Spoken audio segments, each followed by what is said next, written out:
मेरा पैगाम भी मुसलमानों के सिपह सालार जनरल जावेद कमर बाजवा साहब के नाम। मैंने जिन्होंने पाकिस्तान का तस्वुर पेश किया, मैंने इकबाल से पूछा, मैंने कहा इकबाल एटम बम, गौरी अब्दाली, शाहीन, अबाबील, हतफ ये क्यों बनाए? कहने लगा तेग बारे इज्जत दीन अस्त बस, तेग बारे इज्जत दीन अस्त बस, मकसद हिफ्ज़ आईन अस्त बस।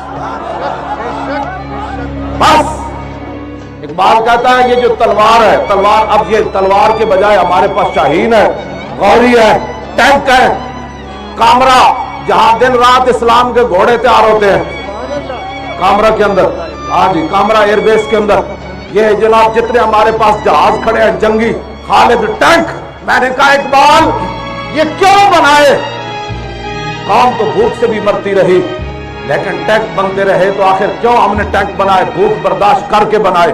सड़कें नहीं भी बनी तो अबाबील बन गया, सड़कें नहीं भी बनी, अस्पताल नहीं भी बने तो 9 हतफ मिसाइल बन गए। इकबाल इनका मकसद क्या है? कहने लगा ये जितनी चीजें बनाई गई हैं ये मोहम्मद अरबी की इज्जत, आबरू और दीन की हिफाजत के लिए बनाई गई।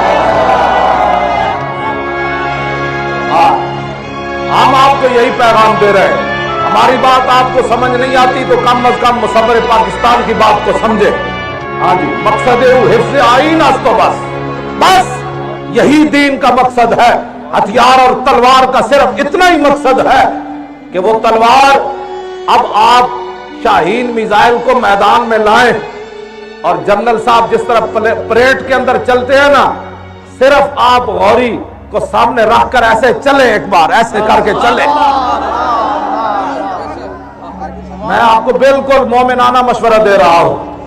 हम चाहते हैं कि क़यामत वाले दिन जब अरबाबे हिम्मत, जहां खालिद बिन वलीद जिस सफ में खड़े हों, हजरत मुसन्ना खड़े हों, हजरत शुराहबील खड़े हों, हजरत काका खड़े हों, अबू उबैदा बिन जर्राह खड़े हों, वहां तारिक बिन ज़ियाद खड़े हों, और वहां जनाब अब्दाली खड़ा हो, और वहां शहाबुद्दीन मोहम्मद गौरी खड़ा हो, नूरुद्दीन जंगी खड़ा हो, सलाहुद्दीन अय्यूबी खड़ा हो, अहमद शाह अब्दाली खड़ा हो, इल्तमश खड़ा हो, शेर शाह सूरी खड़ा हो, तो जनरल साहब हम चाहते हैं आप भी उनकी गुलामी में पीछे खड़े हो।